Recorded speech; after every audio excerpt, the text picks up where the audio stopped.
अब हम समझते हैं हायरार्की एंड कॉन्ट्रास्ट को। हायरार्की इन टाइपोग्राफी होता क्या है ना, जैसे पहले मैं एक एग्जांपल देता हूँ कि आपकी फैमिली है, ठीक है। और आपकी फैमिली में अगर हायरार्की सेट करा जाए, सबसे हायरार्की में सबसे ऊपर आएंगे आपके दादाजी, फिर आपके डैड, फिर आप, और फिर आपके अगर बेटे हैं तो वो आएंगे, और बेटे के बेटे हैं तो उसके आगे अगले हायरार्की में लिस्ट में वो होंगे।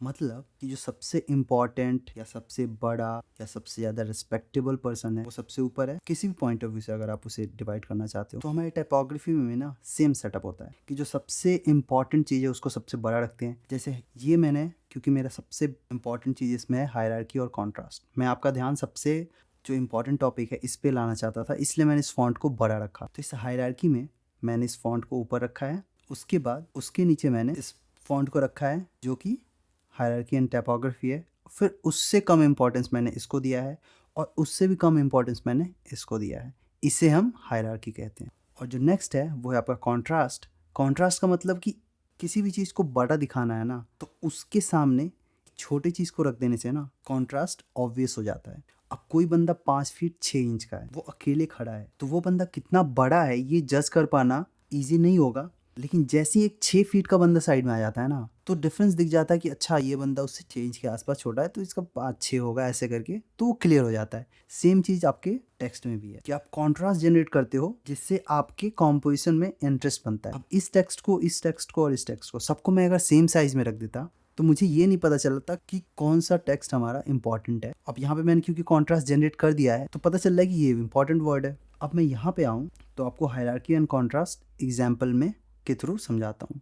अब हायरार्की इन टाइपोग्राफी होता क्या है ना, कि जैसे मैंने बोला कि आपके दादाजी, फिर आपके पापा, फिर आप, और फिर आपके बेटे होंगे, तो वो सेम वैसे ही है। अगर आपका हेडिंग है तो वो बिल्कुल बोल्ड और क्लियर होना चाहिए।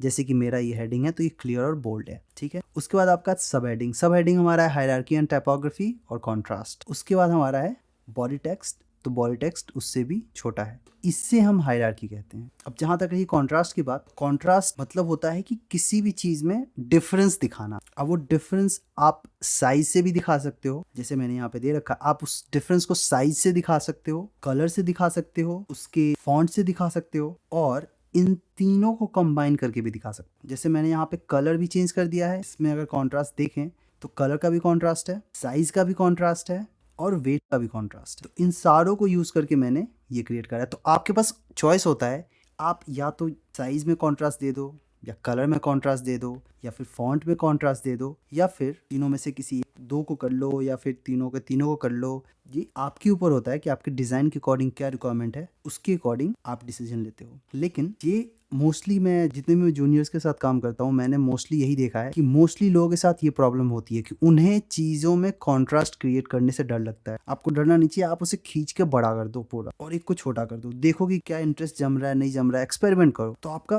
टाइपोग्राफी या कॉम्पोजिशन सेंस भी काफ़ी इंप्रूव हो जाएगा इससे। तो इन दो चीज़ों का ध्यान रखना है आपको, आपके कॉन्टेंट में हायरार्की होना चाहिए और फॉन्ट्स में कॉन्ट्रास्ट होना चाहिए। वो कलर हो सकता है, साइज हो सकता है, फॉन्ट चेंज करना हो सकता है, कुछ भी होता है, किसी भी चीज़ के थ्रू आप कॉन्ट्रास्ट क्रिएट कर सकते हो।